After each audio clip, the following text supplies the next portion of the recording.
Hello and welcome to the Coscosmos video channel. We are an online store specializing in cosplay costumes. You are now listening to our original novel, The Extraordinary Werewolf. If you have any interest in cosplay outfits, you can contact us at coscosmos.com. Now, let's begin the story. Previously on The Extraordinary Werewolf. After their pleasant lunch with Glenn, Lila and Bonnie were ambushed on the road back by Lila's father, Bob, and two large henchmen. Bob, who was heavily in debt, had shockingly sold his own daughter. Just as the girls were seized and dragged away, a terrifying noise erupted from the forest. The brute's words left Bob speechless. He said nothing more, standing by and coldly watching as his two frail daughters were dragged away by the henchmen. This was despite the pleading look in his daughter's eyes and his own delusional belief that he was still her father. Bonnie, I am so sorry. I shouldn't have brought you here. Layla saw her father unwilling to save them and quietly sobbed an apology to Bonnie. She was filled with regret. If she had known this would happen, she would never have asked her friend to come along. Uncertain if she heard her friend's apology, Bonnie remained silent, only shaking and weeping instinctively. A low growl like that of a vicious dog cut through the air, causing all 5 people present to freeze. The 2 henchmen instinctively turned their heads and were confronted with a terrifying sight. They relaxed their grip on the girls in sheer horror, allowing them to break free. In the depths of the hazy trees, the monstrous silhouette of an enormous beast was clearly visible, its singular glowing eye fixed on the 2 thugs with intense malice. The warning growl confirmed its hostile presence. Although the 2 henchmen were seasoned lowlifes who had taken lives and heard rumors of magical beasts, facing one in person was entirely different. The feeling of not having complete control over their lives made them tremble. Bob also caught sight of the beast. His lips trembled, his pants became wet, and he immediately screamed, "My God! My God! Stay away!" As the scream erupted, Bob was already running. The 2 henchmen snapped out of their stupor and likewise sprinted away, completely abandoning their objective. Since breaking free, Lila and Bonnie had been tightly clinging to each other. They hadn't looked at their surroundings, only hearing the men's screams. They knew something terrifying had scared the 3 men away, but they didn't dare lift their eyes to confirm it. After a few seconds, Layla finally summoned the courage to look up. There was no one else around. She tried to peer into the direction of the growl, but there was nothing unusual there either. We need to go. Bonnie, get up quickly. She struggled to help her terrified friend to her feet, brushed the dirt from Bonnie's skirt, then hers, and cautiously walked toward Dude Town. Inside his house, Glenn was packing up, preparing to take the beast into the deep forest near Bayek Town to hunt, then take the game to Dude Town to sell. This was his planned temporary source of income. Just as he finished packing his tools,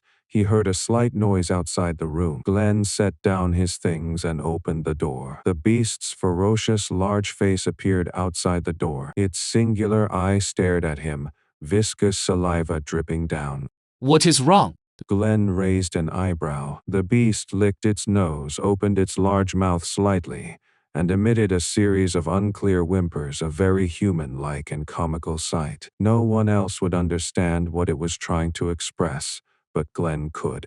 You mean to say, those 2 girls ran into 3 men outside who tried to harass them, and you scared the 3 men away? Glenn tentatively translated the beast's meaning. Afterward, he narrowed his eyes slightly and muttered.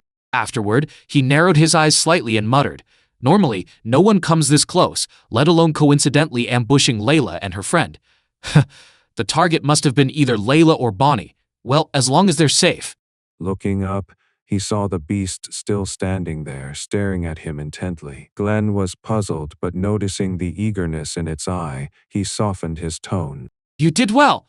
Receiving the praise, the beast immediately became extremely excited, bounding and jumping in Glenn's front yard like a happy large dog. This behavior utterly surprised Glenn. He quickly ordered it to stop, lest it ruin his yard. "So this is the kind of beast you are.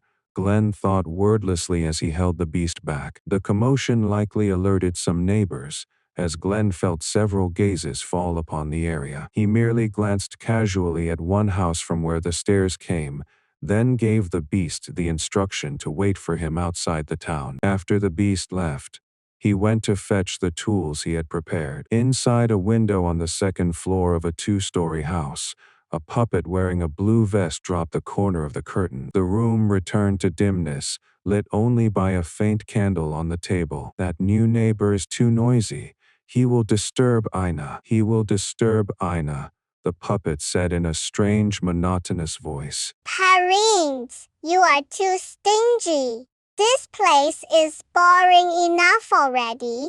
Wouldn't a little excitement be good? Another voice chimed in, also without inflection, but a lovely female voice. I am concerned about you, my sister. I don't want anyone to harm you again.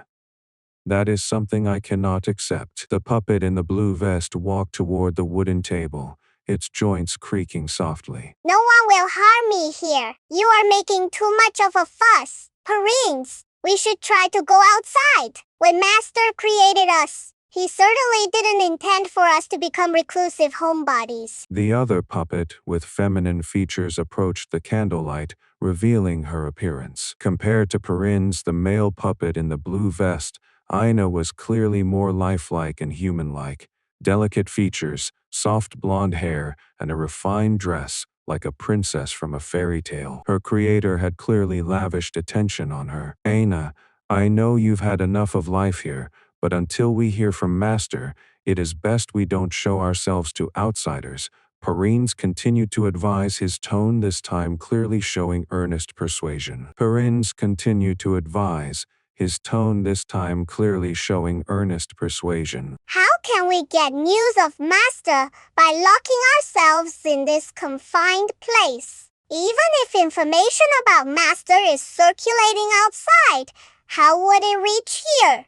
You wooden head. Ina's words left Perrins unable to argue. Seeing that her brother was silenced, Ina softened her tone and whispered, My dearest brother, Master is probably looking everywhere for us. My dearest brother, Master is probably looking everywhere for us. Even if we don't go look for her, we should at least walk around nearby and gather information. If we keep staying cooped up here, my body will grow mushrooms. Perrines wanted to say our bodies don't grow mushrooms, but discussing that was pointless. He relented, saying, fine, but you can only walk around nearby.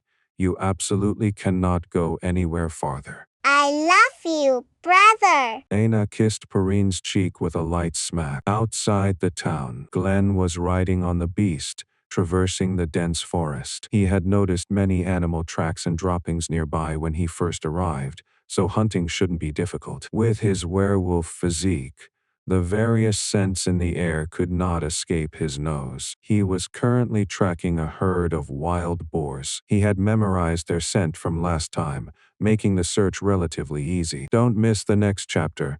Please subscribe to the Cosmos channel to follow the extraordinary werewolf and explore more great cosplay content. Would you like to hear the next chapter, or do you want to learn more about the two mysterious puppets in Bayek Town?